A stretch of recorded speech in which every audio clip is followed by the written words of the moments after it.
नमस्कार, स्वागत है आप सभी का। आपके साथ मैं हूं अपर्णा मौजम। वक्त हो गया है उत्तराखंड की खबरों का। सबसे पहले बात करते हैं पिथौरागढ़ की, जहां के धारचूला विधानसभा में आई आसमानी आफत के बीच स्थानीय विधायक ने मुख्यमंत्री से मदद की गुहार लगाई है। विधायक हरीश धामी ने मुख्यमंत्री से अपील की है कि सरकार रेस्क्यू के लिए मदद करे। मदद की अवज में अगर सीएम उनसे चुनाव लड़ने को भी कहेंगे तो वो तैयार हैं। विधायक का कहना है कि भले ही वो कांग्रेसी विधायक हो, लेकिन क्षेत्र की जनता सबकी है। ऐसे में प्राकृतिक आपदा से जूझ रहे लोगों को बेसहारा छोड़ना गलत है। इसीलिए अगर मुख्यमंत्री मदद करके मुझे अगला चुनाव लड़ने से मना करते हैं तो मैं तैयार हूं। आपसे निवेदन कर रहे हैं कि आप मेरी जनता को रेस्क्यू कर बचा लें, क्योंकि आज बहुत नाजुक स्थिति है। मैं एक सैनिक का बेटा हूं, मैं आपसे वादा कर रहा हूं, आप मेरे लोगों को सुरक्षित निकाल दीजिए, इनको सुरक्षित जगह पर पुनर्वास कर दीजिए। अगर आप कहेंगे तो मैं 2022 का चुनाव नहीं लड़ूंगा। अब हरीश धामी को कांग्रेस संगठन का भी समर्थन मिल रहा है। कांग्रेस सरकार पर भेदभाव का आरोप लगा रही है। प्रदेश उपाध्यक्ष सूर्यकांत धस्माना का कहना है कि पिछले साल पुरोला विधानसभा में आराकोट इलाके और अब पिथौरागढ़ के धारचूला में सरकार ने कोई मदद नहीं की। धस्माना ने कहा कि आपदा सिर्फ कांग्रेस विधायकों के क्षेत्र में नहीं आती, बल्कि कहीं भी आ सकती है, फिर चाहे वो देहरादून का कैंट इलाका ही क्यों ना हो। को कम से कम आपदाओं में, प्राकृतिक आपदा है साहब, ये कहीं भी आ सकती है। ये कहीं भी धारचूला में गिर सकती है तो ये कैंट रोड में भी कहीं आ सकती है। इसलिए इसमें आपको सरकार और गैर सरकार, पक्ष और विपक्ष, इसको नहीं देखना चाहिए। असल में पिथौरागढ़ की बंगापानी तहसील में आसमानी आफत का तांडव मचा हुआ है। ऐसे में प्रभावितों को मदद पहुंचाना पाना आसान भी नहीं है। पुल, सड़कें और पैदल रास्ते पूरी तरह जमींदोज हो गए हैं। अधिकारियों को भी प्रभावितों के बीच अपनी जिंदगी को दांव पर लगाकर जाना पड़ रहा है। देखिए, ये है एसडीएम अनिल कुमार शुक्ला कैसे लुमती नाले को पार कर दूसरे छोर पर पहुंच रहे हैं। इसी नाले को पार करने की कोशिश में स्थानीय विधायक हरीश धामी की जिंदगी खतरे में पड़ गई थी।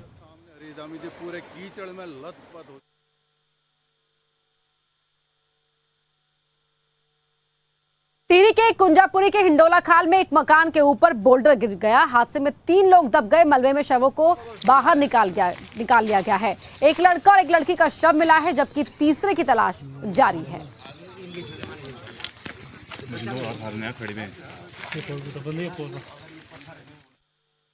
ऋषिकेश बद्रीनाथ हाईवे फिर बंद हो गया है। ऋषिकेश में शिवपुरी के पास भारी मलबा आ गया, जिससे हाईवे बंद हो गया और प्रशासन सड़क खोलने की कोशिश कर रहा है। भारी बारिश के चलते लैंडस्लाइड हो गया। दोनों ही तरफ से गाड़ियों की लंबी कतारें लग गई हैं।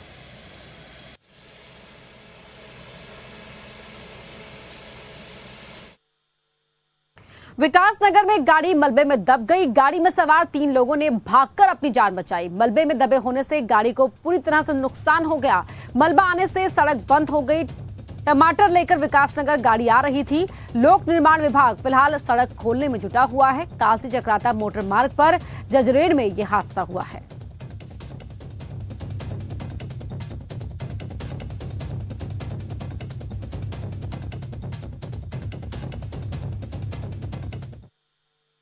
रुद्रप्रयाग से खबर आपको बता दें, जहां गौरीकुंड राष्ट्रीय राजमार्ग पर संगम बाजार में सुरंग के पास एक स्कूटी सवार के ऊपर पहाड़ी से पत्थर गिर पड़ा, जिससे स्कूटी सवार की मौके पर ही मौत हो गई। पत्थर इतना बड़ा था कि युवक को संभलने का तक का मौका नहीं मिला। युवक ने मौके पर ही दम तोड़ दिया। युवक के पास से मिले स्कूटी के कागजात से युवक की शिनाख्त की गई। युवक मयंक ज्वेलर्स तिलवाड़ा में कारीगर का काम करता था और कोलकाता, पश्चिम बंगाल का रहने वाला था।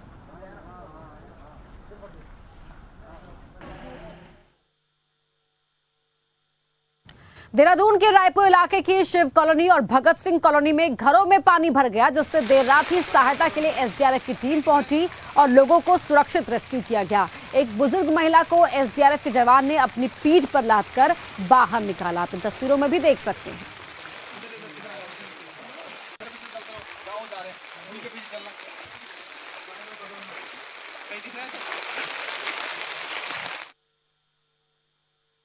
टिहरी में बीती रात हुई भारी बरसात से काफी नुकसान हुआ है। नगर पालिका के दावों की पोल भी खुल गई है। नई टिहरी फायर स्टेशन के पास पुश्ता टूटने से भारी मलबा और पानी फायर स्टेशन में घुस गया। मलबा अपने साथ एक स्कूटी, एक बाइक को भी बहा कर ले गया। फायर की गाड़ी को कोटी कॉलोनी हेली सेवा के लिए इमरजेंसी में जाना था, लेकिन सड़क टूटी होने की वजह से गाड़ी भी कई जगह फंस गई। वहीं फायर कर्मियों ने किसी तरह गड्ढों में पत्थर भरकर गाड़ी को बाहर निकाला। इस तरह से आता है मलबा और हमें हमारी गाड़ी को भी निकलने में बहुत दिक्कत होती है और किसी तरह की अगर इमरजेंसी में कोई ड्यूटी आती है तो इससे भी ज़्यादा और दिक्कत हो। ऋषिकेश में जर्जर भवन और दीवारें कभी भी किसी हादसे को न्योता दे सकती हैं। ऐसे में नगर निगम ने सरकारी और गैर सरकारी विभागों का निरीक्षण करके कार्रवाई करने के आदेश दिए हैं। मेयर अनीता ममगाई का कहना है कि विभाग या भवन स्वामी जल्द ही जर्जर हो चुके भवन और दीवारों को गिरा दे, नहीं तो नगर निगम गिराएगा और उसका खर्चा भी संबंधित विभाग और मकान मालिक को देना होगा। सभी लोगों को नोटिस दे रहे हैं जो भवन स्वामी हैं या सरकारी अधिकारी हैं जिनकी सरकारी दीवार है, जैसे ये रेलवे की दीवार है, 2 दिन का उनको नोटिस दे रहे हैं। 2 दिन के अंदर यदि वो अपनी दीवारों को, अपने भवनों को धराशायी नहीं करते हैं तो उसके बाद नगर निगम स्वयं इसको तोड़ेगा और जो भी हर्जा खर्चा होगा वो उनसे संबंधित स्वामी से या फिर संबंधित विभाग से वसूला। पिथौरागढ़ के अस्कोट क्षेत्र में एक बछड़े का शिकार करते हुए लेपर्ड कैमरे में कैद हुआ है। डीएम पिथौरागढ़ विजय जोगदांडे के कैमरे में यह घटना कैद हुई। असल में बीती रात डीएम पिथौरागढ़ आपदा प्रभावित क्षेत्रों का दौरा कर लौट रहे थे, तभी अस्कोट के पास एक लेपर्ड बछड़े का शिकार करता हुआ कैमरे में कैद हो गया। गाड़ी की आवाज सुनकर लेपर्ड ने पहले तो बछड़े को छोड़ दिया था, लेकिन फिर न जाने क्या हुआ कि बछड़ा ही लेपर्ड के करीब चला गया, जिसके बाद लेपर्ड बछड़े को अपने शिकंजे में कैद करता हुआ पहाड़ी से नीचे उतर गया।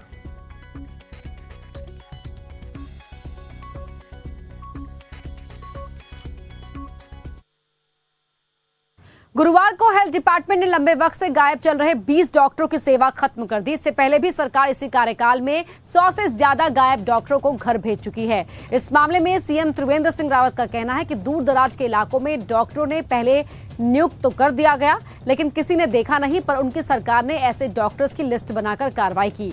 सीएम ने कहा कि अब पोस्ट खाली होने से नए डॉक्टर ज्वाइन कर सकेंगे। नहीं आए जो उनको बर्खास्त कर दिया गया है। होता इससे नुकसान क्या होता है कि सरकार के रिकॉर्ड में तो डॉक्टर है, लेकिन प्रैक्टिकली वो जहाँ पर उसको होना चाहिए जनता के लिए वो वहाँ पर उपस्थित होता नहीं है। तो खाली कागजों में वो डॉक्टर वहाँ पर उनकी संख्या रहती है। अब इससे ये फायदा होगा कि हम नए डॉक्टर्स की भर्ती हम कर पाएंगे। उत्तराखंड सरकार के प्रवक्ता और कैबिनेट मंत्री मदन कौशिक ने हरिद्वार में वर्चुअल रैली को संबोधित किया। रक्षाबंधन के त्योहार के पहले आयोजित इस कार्यक्रम में कैबिनेट मंत्री मदन कौशिक ने पूरे प्रदेश की महिलाओं को संबोधित करते हुए कहा कि राज्य के गठन में जितना महिलाओं का योगदान है, उतना ही योगदान राज्य के विकास में भी है। इसलिए राज्य सरकार महिलाओं की सुरक्षा, स्वास्थ्य, विकास के लिए प्रतिबद्ध है। वर्चुअल रैली में कैबिनेट मंत्री मदन कौशिक को नन्ही बच्ची ने राखी भी बांधी। सरकार के द्वारा भी हम समय समय पर अनेक प्रकार के ऐसे निर्णय लिए गए हैं, चाहे बहनों के लिए सुरक्षा के लिए और थानों का निर्माण, अलग से महिला थानों के निर्माण की बात हो, चाहे बहनों के लिए हम लोग लगातार जो आज हम बड़ा काम करने जा रहे हैं, माननीय मुख्यमंत्री जी की संपत्ति में उनको उनके नाम को जोड़ने की बात हो। विधानसभा चुनाव में भले ही अभी 2.5 साल से ज्यादा का समय बचा हुआ हो, लेकिन रुद्रप्रयाग विधानसभा सीट पर बीजेपी का विधायक है और साल 2022 के चुनाव के लिए अभी से बीजेपी के पूर्व जिलाध्यक्ष वाचस्पति सेमवाल अपनी दावेदारी पेश कर रहे हैं। हालांकि रुद्रप्रयाग से बीजेपी विधायक भरत चौधरी ने पूर्व जिलाध्यक्ष की दावेदारी को उनका हक बताया और वहीं कांग्रेस इसे लेकर बीजेपी पर चुटकी लेती हुई दिखाई दे रही है। कांग्रेस का कहना है कि बीजेपी के पूर्व जिलाध्यक्ष को अपने ही विधायक के काम में दम नजर नहीं आता। दावेदारी करने का मैंने कहा ना कि प्रत्येक कार्यकर्ता का अधिकार होता है, और अगर जब दावेदारी का विषय आएगा तो मुझे भी दावेदारी करनी चाहिए, मैं भी करूंगा। तरह से उन्होंने बयान दिया, उनको लगता है कि बीजेपी के विधायक में दम नहीं है और इसी बात की पुष्टि हम पिछले 3 वर्षों से करते हुए आ रहे हैं और विधायक जी को अब जरूर इस पर मंथन करना चाहिए कि जो रुके हुए कार्य हैं उनको जल्द से जल्द। देहरादून से टिहरी श्रीनगर गौचर के लिए 29 जुलाई को उड़ान योजना के तहत शुरू हुई, लेकिन तब खराब मौसम के चलते सेवा शुरू नहीं हो पाई। आज पवनहंस कंपनी का हेलीकॉप्टर टिहरी से होते हुए श्रीनगर गढ़वाल और फिर गौचर पहुंचा।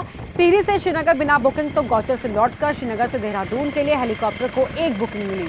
प्रति व्यक्ति 2,903 रुपए के निर्धारित किराए के साथ हफ्ते में 3 दिन मंगलवार, गुरुवार, शनिवार को हवाई सेवा की सुविधा मिल सकेगी।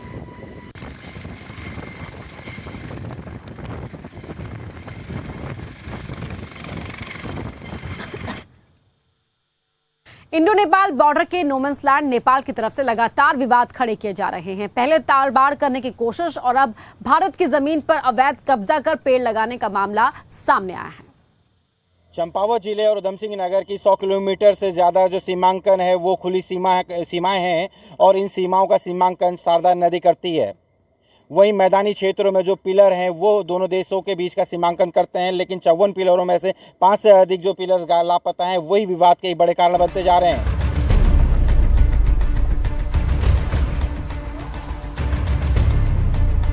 इंडो नेपाल बॉर्डर के नो मैंस लैंड पर मिसिंग पिलर 811 पर नेपाल का अतिक्रमण बढ़ता जा रहा।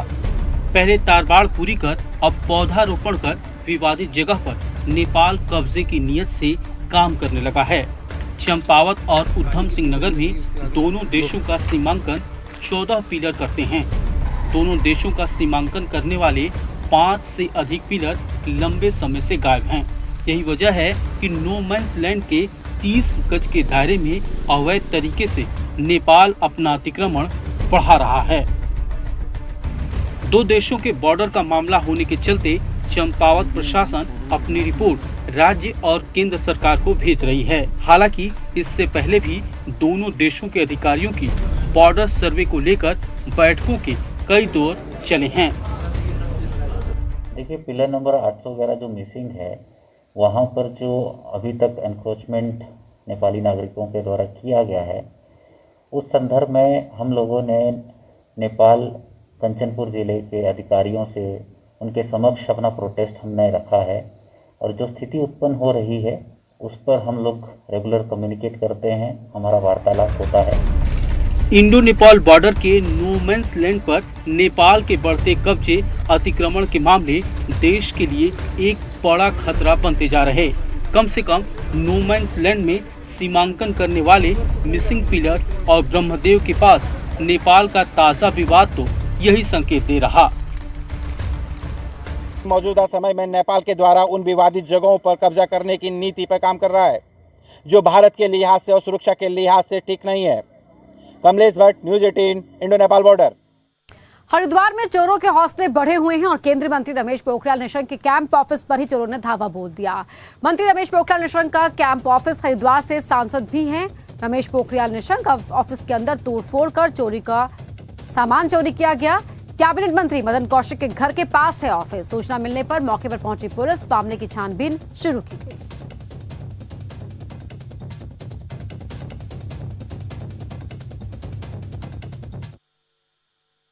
राज्य में 303 की जगह अब SLR लेगी तो सिटी पुलिस के पास पिस्टल और रिवॉल्वर दिखेगी। उत्तराखंड पुलिस के लिए भारतीय सेना से SLR की एक बड़ी खेप आने जा रही है, जो राज्य के ग्रामीण और PSC पुलिस के पास देखने को मिलेगी।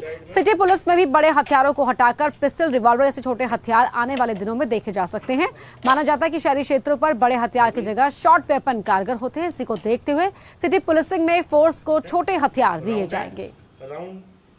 पिछला शॉर्ट वेपन्स लाए जाएंगे सिटी पेट्रोलिंग में, और सिटी के जो पिकेट्स हैं और जो राइफल है वो खाली देहात के लिए रख दिया जाएगा। तो इसको स्लोली फेजेस में इम्प्लीमेंट।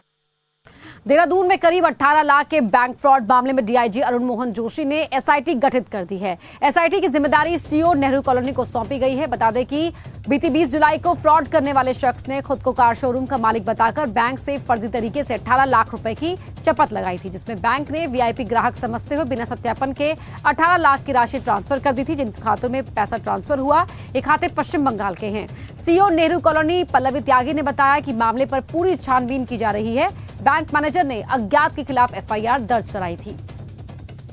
वालों को, बैंक कर्मचारी को बताया कि मैं फला बोल रहा हूँ और जो है 2 चेक इशू है, तो उसके संबंध में पैसा ट्रांसफर करने को लेके कॉल की गई और बैंक से जो है वो पैसा उन अकाउंट्स में ट्रांसफर हो गया। तो उसके संबंध में एक एफआईआर दर्ज हुई है पटेल नगर थाना क्षेत्र में। उसी की विवेचना को लेकर एक एसआईटी। अपर मुख्य सचिव ओम प्रकाश आज शाम 5 बजे मुख्य सचिव का चार्ज संभालेंगे। इससे पहले उनका कहना है कि प्राथमिकता पहले से ही तय है और पीएम मोदी और सीएम त्रिवेंद्र की योजनाओं पर काम करेंगे। आईएएस ओम प्रकाश का कहना है कि योजनाओं का फायदा जनता को मिले, यही उनकी कोशिश होगी।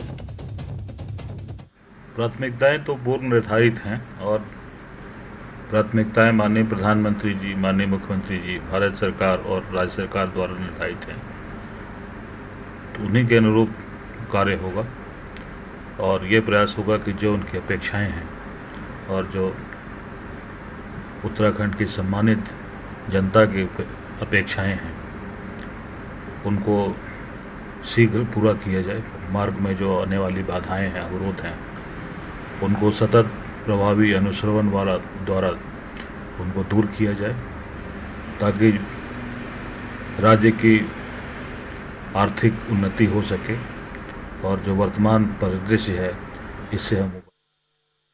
खबर देहरादून से है। यहां दून हॉस्पिटल में हुई कालागढ़ निवासी एक कोरोना मरीज की मौत हो गई। 42 साल के मरीज को 17 जुलाई को भर्ती कराया गया था। राज्य में कोरोना मरीजों की मौत का आंकड़ा 77 तक पहुंच गया है।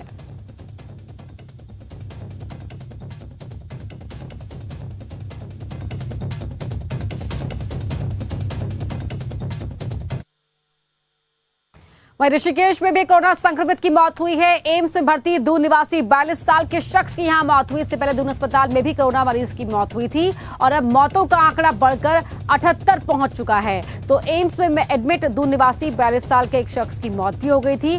कोरोना से जान जाने वालों का आंकड़ा अब 78 हो गया है।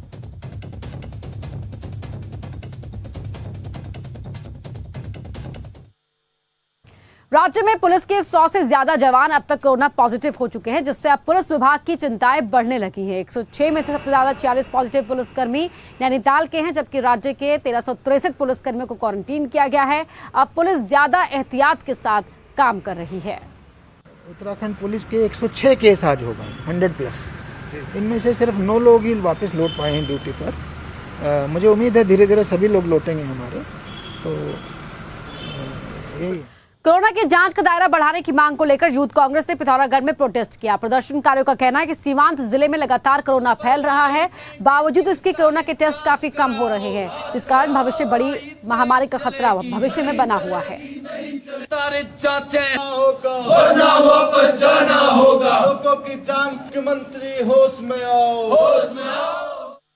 मौसम में आ रहे बदलाव के साथ बढ़ रही बीमारियों से अस्पतालों में मरीजों की संख्या बढ़ने लगी है। डॉक्टरों की माने तो अधिकांश मरीज संक्रमित रोगों के साथ त्वचा रोग से पीड़ित है और इससे बचने के लिए लोगों को साफ सफाई का विशेष ध्यान रखने के साथ ही साफ पानी पीने को कहा जा रहा है। इसी तरह से मच्छरों से होने वाली बीमारियों से बचने के लिए अपने आसपास के क्षेत्र में साफ सफाई रखने को कह रहे हैं। में बहुत सारे त्वचा रोग भी बहुत होते हैं, तो उसके लिए ज़रूरी है कि आप सूती हवादार ढीले कपड़े पहने कि शरीर सूखा रहे। पसीना होता है, उमस रहती है, गीला रहता है, तो बहुत सारी बीमारियां होती हैं। साफ सफाई की खास करके बच्चों में इसमें ज़्यादा ज़रूरत पड़ती है। रक्षाबंधन पर भी कोरोना का असर साफ दिख रहा है। चंपावत के बाजारों में दुकानों में खरीदार नहीं दिख रहे हैं। ऐसे में महिलाओं का कहना है कि लॉकडाउन के दौरान जॉब छूटने से घर के बजट में उसका असर पड़ा है। तो राखी बेच रहे दुकानदार इस बार की राखी के कारोबार को घाटे का सौदा बता रहे हैं।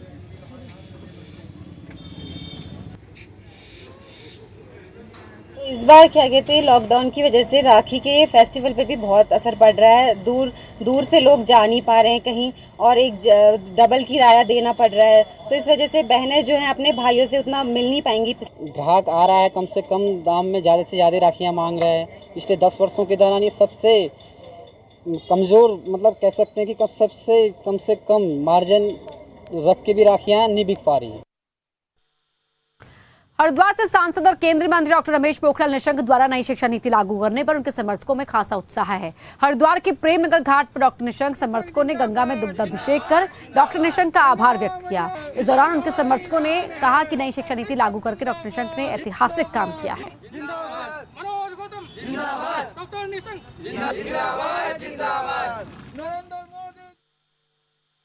रामनगर में कॉर्बेट के वेटनरी डॉक्टर ने देसी जुगाड़ से अजगर के अंडों में से 10 बच्चे निकालने में कामयाबी पाई है। अंडों में से इन बच्चों को निकलने में 62 दिन का वक्त लगा। दरअसल बाजपुर के बन्नाखेड़ा रेंज में आबादी के करीब एक अजगर के अंडे मिले थे, जिसे वनकर्मी कॉर्बेट के वेटनरी डॉक्टर के पास ले आए। डॉक्टर ने इन 24 अंडों को देसी जुगाड़ से सेकने का इंतजाम किया और इन 24 अंडों में से 10 में से बच्चे निकल आए हैं।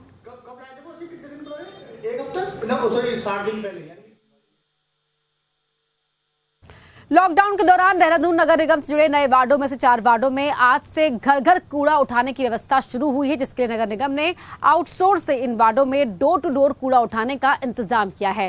इस व्यवस्था से वार्ड 95 से 99 तक के वार्डों में करीब 25,000 घरों को सुविधा मिलेगी, जिसका निगम को किसी भी तरह का खर्चा नहीं उठाना पड़ेगा। साथ ही निगम दूसरे 32 वार्डों के लिए भी आउटसोर्स के माध्यम से कूड़ा उठाने का इंतजाम कर रहा है। वार्ड नंबर 97 में आज से ही शुभारंभ कर रहे हैं। इसके बाद धीरे धीरे ये वार्ड नंबर 95, 96, 97 चली रहा और 98, 99 ये पूरा कवरेज करेंगे। इसी तरह से हमारा HDFC बैंक के साथ एक और UNDP के साथ एक समझौता हुआ है, वो भी 5 वार्ड हमारे आर्केडिया की तरफ के ले रहे हैं। हमारा प्रयास ये है कि जल्दी से जल्दी हम जो हमारे 31 वार्ड अभी तक नहीं कवर हो पाए हैं, इनको हम आउटसोर्स के माध्यम से अच्छी कंपनियों को इनवाइट करके, उसमें नगर निगम का कोई खर्च नहीं हो रहा है, ये PPP मॉडल पर है, तो ये हम उनको दे दें। कोटद्वार की खोन नदी के तट पर बने ट्रेंचिंग ग्राउंड में शहर की गंदगी डाले जाने को लेकर NGT ने सरकार और नगर निगम को फटकार लगाई है। NGT ने जनवरी महीने तक ट्रेंचिंग ग्राउंड को शिफ्ट कर दूसरी जगह व्यवस्था करने के आदेश दिए हैं। वहीं मामले में कोटद्वार मेयर हेमलता नेगी ने कहा कि सरकार से उन्हें किसी भी तरह का सहयोग नहीं मिल रहा, जिसके चलते ट्रेंचिंग ग्राउंड के लिए अभी तक दूसरी जगह नहीं मिल पाई है। तो ट्रेंचिंग ग्राउंड को लेकर आज जारी है तस्वीरें आप देख सकते हैं। यहाँ पर मेयर का कहना है कि उन्हें सरकार की ओर से कोई सहयोग नहीं मिल पा रहा है, जिसके चलते वो अभी दूसरी जगह नहीं ढूंढ पाई हैं। तो ट्रेंचिंग ग्राउंड को दूसरी जगह शिफ्ट किया जाना था और इसी को लेकर अभी रार जारी है। तो दूसरी जगह शिफ्ट करने का आदेश NGT इस ट्रेंचिंग ग्राउंड को जनवरी महीने में ही दे चुका है और अब तक उसका इंतजाम नहीं हो पाया है। वो भी एक बहुत बड़ा मुद्दा है और हमको अभी तक ज़मीन नहीं मिल पाई है। इसके लिए 1 साल पिछले दिसंबर को भी हमने धरना प्रदर्शन भी किया था ताकि वो इस बात को माने, सुने, पर वो ज़मीन ही नहीं दे पाए हमें सरकार, कोई एक्शन। इस बुलेटिन में इतना ही, खबरें जारी हैं।